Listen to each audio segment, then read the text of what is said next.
Hello everyone, welcome to my channel, Prank Boz. In today's video, I will show you a simple and easy way to grow healthy plants at home.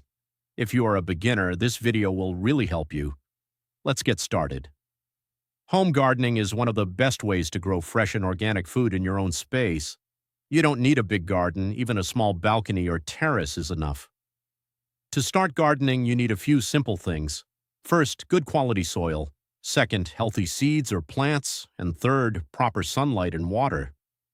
Water is very important for plant growth. Do not overwater your plants, as it can damage the roots.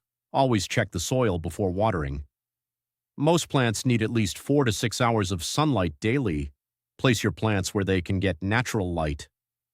Take care of your plants every day. Remove dry leaves, protect them from insects, and use natural fertilizer for better growth.